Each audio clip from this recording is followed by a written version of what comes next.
El siguiente segmento tiene contenido o opinión.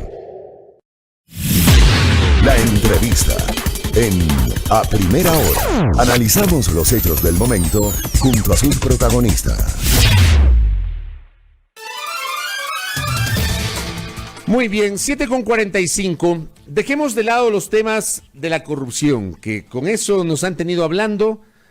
Obviamente hay que abordarlo, obviamente planteamos interrogantes de modo público a las autoridades, ponemos en contexto lo que está ocurriendo, pero dejemos de lado eso. Y abordemos algo que para algunos resulta que ya como que no existe, nos relajamos, aquí no ha pasado nada, ya muy pocos hablan de la pandemia, muy pocos hablan de la emergencia sanitaria, nos olvidamos que efectivamente seguimos en una situación de riesgo. Y por eso era la pregunta que planteamos para la siguiente entrevista. Si el país se olvidó de la pandemia, era la pregunta que planteamos.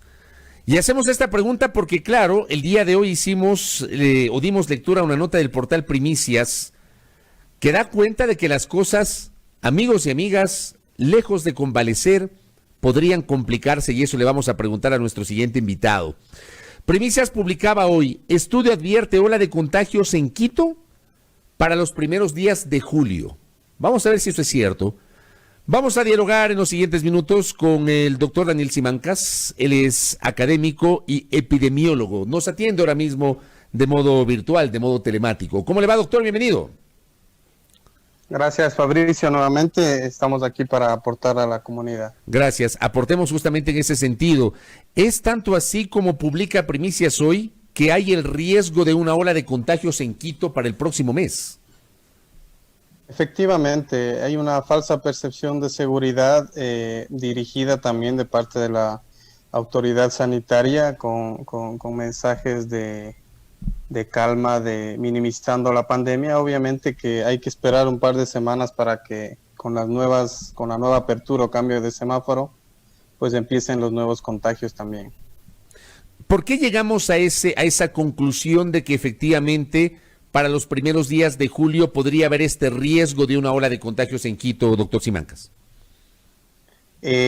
Bueno, los cálculos se realizan con base en los datos de positividad que arrojan. Hay que pensar que los datos de ahora son los de enfermos de hace 2 semanas. Entonces, también perdón que le interrumpa, por el tiempo de incubación, ¿verdad?, del virus. Y por el tiempo, sí, por el tiempo de registro y de entrega de la prueba también. Ya. Entonces hay varios factores, no necesariamente los casos positivos confirmados hoy son necesariamente de este momento, sino son probablemente de hace 2 semanas. Y después, los confirmados de hace 2 semanas, que se tomaron hace 2 semanas las pruebas, deberíamos calcular que hace 1 semana antes o 2 semanas antes fueron los que se contagiaron. Entonces, si tú calculas, pues coincide con el Día de la Madre, coincide algunos con la apertura, ¿no? Este 5 de mayo también, que fue donde el COE dispuso estas medidas de semáforo, hizo que la gente se relaje. Entonces, la gente, de lo que esté escrito en el papel hay que interpretar, estimado Fabricio, no es así, la gente se relaja aún más, no necesariamente cumple las restricciones del semáforo. Entonces, ese es mi llamado, que todavía estamos con un virus latente con transmisión comunitaria. No hemos cumplido ninguna de los criterios de la OMS para poder desconfinar, que es la palabra correcta. El desconfinamiento inteligente es lo que ha brindado a países que han manejado mejor la pandemia, pues que lo hagan de una manera más ordenada y adecuada. Entonces, yo, por ejemplo, el día sábado, doctor, si me permite interrumpirle, yo me quedé espeluznado, y esto publiqué en Twitter. Felizmente me leyó el tuit del vicealcalde, y desde la alcaldía movilizaron inmediatamente a miembros de la policía metropolitana para desalojar la Carolina, porque pasé por la Carolina el sábado en la tarde y vi gente jugando fútbol en las canchas sintéticas y jugando básquet, y más adelante en la pista de patinaje muchos jóvenes justamente con sus patinetas. Digo, insisto, para mucha gente la cosa se ha normalizado.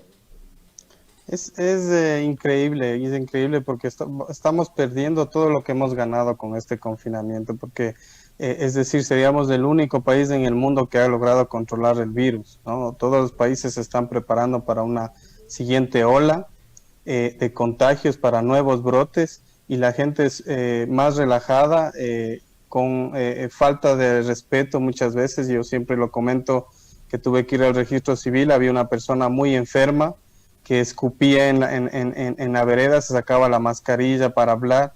Entonces, realmente no hemos logrado una concientización del virus y eso tenía que entender las autoridades. No estamos en Holanda, no estamos en Noruega, donde la gente puede abrir los parques. ¿Cómo vas al parque tú? ¿Cómo haces deporte? Estamos pensando que hacer deporte, correr, es cruzarse a la Carolina desde una zona residencial y con todo el respeto, pero hay que ver los parques que tenemos en el país. En los parques come la gente, se aglomera, empieza a vender cosas. Entonces me parece que hay una minimización por parte de las autoridades y un eminente rebrote, ¿no? Y además en Quito todavía no hay un descenso de los contagios, que es lo que dice el OMS. El índice de positividad también está alrededor del 30-40% en Ecuador, cuando dice que tú deberías tener solamente el 5% de positividad. ¿Qué es eso? Que de todos los resultados que hagas, solamente 5 sean positivos. Hay un dato dentro del contexto de la publicación de primicias, hay un dato que termina siendo preocupante. Dice el portal: Quito es la ciudad que registra mayor cantidad de nuevos pacientes con COVID-19 en el país, según el reporte oficial. En los 10 primeros días de junio, o sea, hasta ayer, contabilizó 83 contagios diarios en promedio, cifra muy superior a la de otras ciudades. Y refiere, por ejemplo, mientras en Quito, 83 contagios diarios en promedio, en Cuenca 21 contagios diarios nuevos, en Machala 16, en Guayaquil 13, en Santo Domingo de los Colorados 15. ¿Cómo lee usted estas cifras, doctor Daniel Simancas? Bueno, estas cifras son los reportes del ministerio. Yo no he dejado de creer en estas cifras porque, como te digo, ya somos dos. Hay un retraso del 20% de las pruebas. O sea, de cada 8 pruebas que se toman, 20 están represadas. Y de ahí no se hace rastreo, solo se está haciendo las pruebas de los que están enfermos. Si tú hicieras un rastreo de los contactos, una vigilancia, tú tendrías muchos más casos. Nosotros estimamos que en este momento tendríamos entre 10,000 y 12,000 casos en Quito. Y deben ser, porque el problema es que no hacemos pruebas y estamos diciendo solamente de los que se hacen la prueba. Pero hay mucha gente que es incluso asintomática, síntomas leves, que no se ha ido ni siquiera o ha llamado. Entonces el número de contagios es mucho mayor y eso es lo que llama la atención. La gente, cuando había un caso, estaba asustada. Cuando había 100 casos, seguía asustada. Y ahora que hay 1,000, 5,000 casos en Quito, está relajada. Entonces, ese es el llamado, ¿no? Y la triada de la vida no tiene algo fundamental, que es el aislamiento, el confinamiento voluntario. Es lo que yo estoy diciendo, Fabricio, en todo lado. Todavía el quédate en casa tiene que ser una prioridad. Si puedes quedarse en casa, las empresas, las radios, los que pueden trabajar de forma telemática, se tiene que disminuir la movilidad de las personas, estimado Fabricio. Se han repartido a diestra y siniestra los salvoconductos, que es una locura, es un día normal en la mayoría de ciudades, ¿no? Todo el mundo haya sacado un salvoconducto, entonces ese falso llamado a la inmunidad del rebaño, que es lo que pienso que están queriendo hacer, es un concepto de hace 100 años y dirigido especialmente cuando se tiene una vacuna, ¿no? Ese concepto de inmunidad, ese concepto de inmunidad de rebaño es un concepto científico, y si es un concepto científico, ¿existe, doctor? Es un concepto científico que se hacía hace 100 años con estas fiestas de la varicela, por ejemplo. Infectaba a un niño en la escuela y todos hacían una fiesta para que se infecten el resto de niños, porque sabían que si le daba de niño la enfermedad era muy leve, pero si no le daba de niño y le daba de adulto, pues esta podría ser mortal. Pero este concepto es dirigido estrictamente a la parte inmunológica relacionada con una vacuna.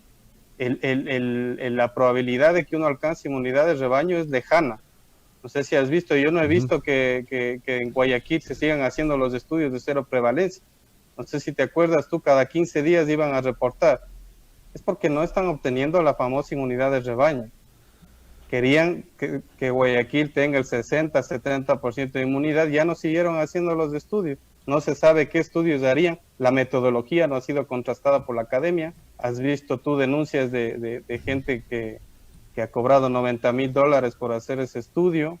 en muy pocos pacientes y se infiere que hay una inmunidad de rebaño, pero definitivamente que la inmunidad de rebaño, según estudios serios en Estados Unidos, dice que Estados Unidos a una velocidad de contagio de 25,000 diarios, 25,000 contagios diarios, alcanzaría la inmunidad de rebaño a finales del próximo año. Entonces, creer que vamos a obtener rápidamente la inmunidad de rebaño es un error conceptual y se tiene que desacelerar la movilidad de las personas, estimado Fabricio. Pero en si cambio, no entienden las autoridades, son las familias las que tienen que tomar la decisión de todavía seguir en casa. Pero en cambio nos están presentando las cifras de Guayaquil, ¿no?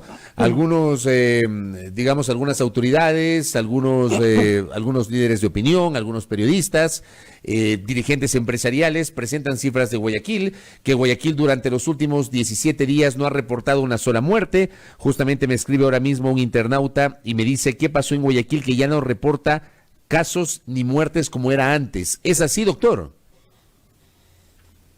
Bueno, como te digo, las cifras yo no puedo meter las manos al fuego. Obviamente que Guayaquil es indudable que ha disminuido el número de casos y contagios, pero ¿cuál es el costo?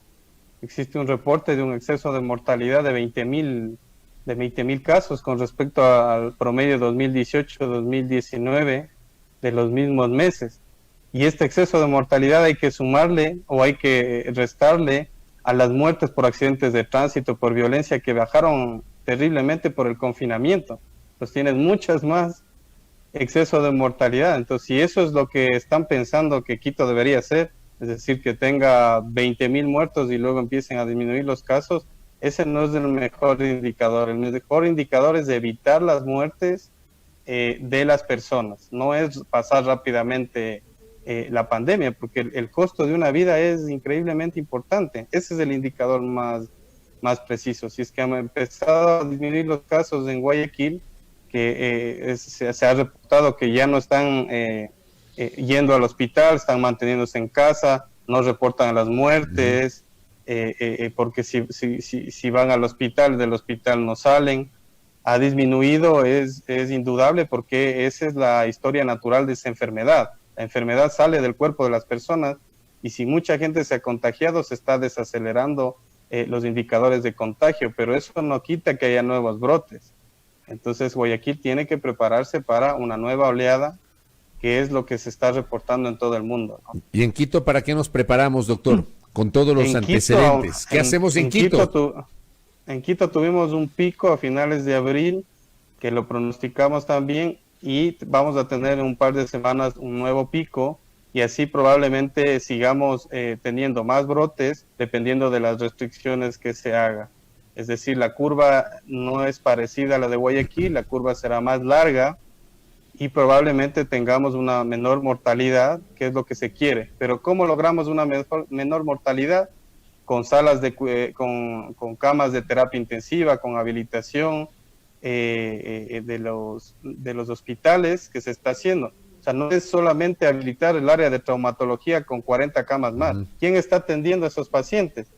Entonces debemos sincerar a las personas. Si usted se enferma ahora, no va a tener posibilidades. Es muy probable que no tenga posibilidad de recibir atención hospitalaria. Entonces el concepto de la ciudadanía es yo ahora no me quiero enfermar. Yo por ahora no me quiero enfermar. Oiga, pero no tengo necesidad de salir. Yo recibo un mensaje en este momento de un oyente, Diego Albán, que me escribe al Twitter y me dice, ¿pero qué hacemos si ya nos llamaron a trabajar a todos? Perfecto, muy buena pregunta. Si a usted le llamaron a trabajar, tiene que salir. Yo tengo 5 recomendaciones ahí, si me permite. Dele, por favor, usted tiene que si usted tiene que salir a trabajar, salga a trabajar. No hay duda, no estamos en contra del trabajo, pero si usted puede quedarse en casa, que no es del concepto, quédese en casa. No hay necesidad ahora de salir al parque, todavía no ha pasado la pandemia. Cuide a su familia, por favor, que no hay posibilidad que el sistema sanitario le atienda. La triada que ha dicho el alcalde, yo le agrego 2 factores. La primera, el lavado de manos es fundamental. Es una nueva cultura que tenemos que tener siempre, cada hora, cada 2 horas de lavado de manos. El segundo, el uso adecuado de la mascarilla. Si usted se toca la mascarilla, tiene que entender, ¿no? Si usted se pone la mascarilla y toca la mascarilla, que es la fuente que evita o que detiene el virus, Si usted toca la mascarilla, inmediatamente tiene que lavarse las manos o colocarse alcohol gel, ¿no? Adecuadamente. Lo mismo para colocarse y lo mismo para retirar. Sí se puede retirar en el vehículo si está solo o en cualquier lado que no esté en contacto con personas, se puede retirar parcialmente, pero debe colocar inmediatamente que vaya a estar en contacto con personas. El tercero es el distanciamiento social, importantísimo. Siempre mantener el 1,5 metros, 2 metros en el trabajo, no comer juntos. El virus no le da chance de que usted vaya a almorzar y luego el virus también descansa en la hora de almuerzo y luego regresa a contagiar. Si usted almuerza con varias personas, va a tener riesgo de contagio. Esa es la tercera. Y la cuarta, lo que digo es el autoconfinamiento voluntario, es decir, si pueden quedarse en casa, manténganse en casa en teletrabajo, especialmente las personas con enfermedades crónicas. No salga todavía, no ha pasado la pandemia, seguimos en crisis sanitaria, colapsados los hospitales. Y por último, el respeto. Varios mensajes me llegan a mí de la Carolina, que botan las mascarillas, que no respetan, que están sin mascarillas, que se bajan las mascarillas para hablar. Ya te digo, fui al registro civil y una persona muy enferma, nadie la pudo detener, tosía, contaminó todo el lugar, escupía en la vereda, escupía en el basurero del registro civil, en los jardines. Fue un colapso. ¿Quién le para a esta persona? ¿Quién denuncia? Todos debemos ser vigilantes y denunciar. Entonces yo sí llamo a mantener la calma, no está controlado nada y por favor tener cuidado, cuidarse y cuidar a la familia. Acá, por ejemplo, me hacen también una pregunta en el mismo contexto, una pregunta muy pertinente, nos escribe Silvia Morales. ¿Qué pasa para los que usan el transporte público? Y, por ejemplo, estoy viendo algunas fotografías que han sido publicadas por medios virtuales, que da cuenta justamente de cómo la gente está ocupando los servicios de transporte público. No necesariamente se respeta la distancia, el metro y medio o los 2 metros de distancia entre pasajeros. Hay gente parada muy cerca del resto de pasajeros. No respetan la distancia cuando están haciendo la cola. Estoy viendo ahora mismo un video. Cero respeto a la distancia de los 2 metros. Una cosa de locos. ¿Qué recomendaciones para la gente que viaja en transporte, doctor? Ese es lo que te decía. El respeto tiene que ser respeto. Tienen que mantener la distancia. Si no mantienen la distancia, tienen que gritar, tienen que denunciar, porque están exponiéndose. Las medidas, la ciencia te dice que si no estás si estás a menos de 1 metro de distancia, tienes hasta el 20% de probabilidad de contagiarse, inclusive estando con mascarilla. Entonces, mucho cuidado en el transporte público, denunciar. Ya he visto varias denuncias, no se está cumpliendo este 30% de ocupación de los transportes, ni de los restaurantes. Pidan la comida para llevar, por favor, sigan pidiendo a domicilio, están haciendo sin costo. Hagan horarios diferenciales los que tienen que salir a trabajar, pidan a las autoridades no comer en el mismo horario, sino diferencial, no entrar en el mismo horario, salir en diferente horario para evitar el contacto. Y el transporte público sí es una locura, es decir, no se está respetando ahí, hay que tener suprema seguridad, cambiarse incluso de vestimenta si se llega al trabajo, por ejemplo, tener dos paradas para no pasar todo el día con la ropa que uno se sube al transporte, la mascarilla, el visor, el gel siempre, no topar las superficies del vehículo, bajarse, colocarse alcohol, si va a manipular la mascarilla, otra vez ponerse alcohol. Esas son las recomendaciones, Fabricio, ante este incumplimiento de la norma, que eso es lo que debía analizar las autoridades. No se va a poder controlar todas las disposiciones. Esto de salir solamente en familia, al parque, por ejemplo, ¿cómo lo puedes controlar? ¿Vas a pedir la cédula? Eso no hay cómo, eso ya depende de cada persona, ¿no? Entonces es importante que se concientice la ciudadanía. No estamos en contra de salir a trabajar, pero sí hay que salir ordenadamente, disciplinadamente, estimado Fabricio. Doctor, y cierro esta entrevista porque me envió un mensaje Yasmín Aroca y dice que le preguntemos, y me parece interesantísima esta consulta, si una persona que ya se curó de COVID, o sea, una persona que tuvo los síntomas, que cumplió con el aislamiento y que se curó, se recuperó del COVID, ¿puede ir ya a trabajar? ¿Después de cuánto tiempo puede hacerlo? Si tiene anticuerpos y la PCR negativa, podría ir a trabajar, pero hay estudios que ahora demuestran que tú tienes diferentes tipos de anticuerpos, unos son neutralizantes y otros no. Y eso depende también de la gravedad de los síntomas. Los pacientes que han tenido síntomas leves o han sido asintomáticos, pero han sido detectados que tienen el virus, probablemente no tengan anticuerpos neutralizantes y se pueda dar una reinfección posterior. Eso está todavía en estudio, Fabricio. Siempre, ante la duda, ante la incertidumbre de la ciencia, uno tiene que protegerse independientemente del estado de la prueba que esté. Y también es importante, Fabricio, discúlpame, no esperen la prueba, por favor. Están esperando a resultar positivos para cuidarse. Si uno ha estado en contacto con un caso confirmado, ya es un sospechoso y tiene que aislarse de que ha estado en un contacto cercano y cuidarse. No esperar la prueba porque la prueba está demorando muchísimos días y no podemos esperar para cuidarnos, ¿no? Correcto. Doctor, lo ultimísimo, cortito, porque me escribe Diana Arboleda y me dice sobre el tema de los guantes. Eso finalmente ya se descartó, pero digo, desde el punto de vista científico, no hace falta utilizar guantes, ¿verdad? No hace falta, es más, tienen que estar, no sé si han visto a los cirujanos, muy pendientes de las manos. La mano es la fuente de contagio más importante. Uno debe estar con las manos así, topé una mesa, topé una superficie, inmediatamente me limpio, así como obsesivo quizá, porque es a través de las manos se ha demostrado que usted toca los ojos, toca la nariz o toca la boca, y la gente se relaja, comete un error y empieza el contagio. Correcto. Doctor, le agradezco mucho y seguramente le voy a seguir contactando porque hay que seguir hablando de esto. Créame, yo he venido diciendo todos estos días que inclusive desde nuestras propias agendas mediáticas nos hemos olvidado de hablar de este tema y es muy importante seguir conversando sobre estas recomendaciones. En realidad, su postura científica, al igual que hace 2 días dialogamos con el doctor Santiago Ron acá, nos deja muy preocupados y la idea es, a partir de esas entrevistas, hacer que nuestro público comprenda que no cabe relajarse, que el peligro no ha pasado. Gracias por el tiempo, doctor Simancas. Gracias, Fabricio. Estamos a las órdenes cuando tú lo digas. Gracias. El doctor Daniel Simancas, académico, director de investigación de la Universidad UTE, epidemiólogo, conversando aquí en A Primera Hora. Ya lo saben, ya lo saben.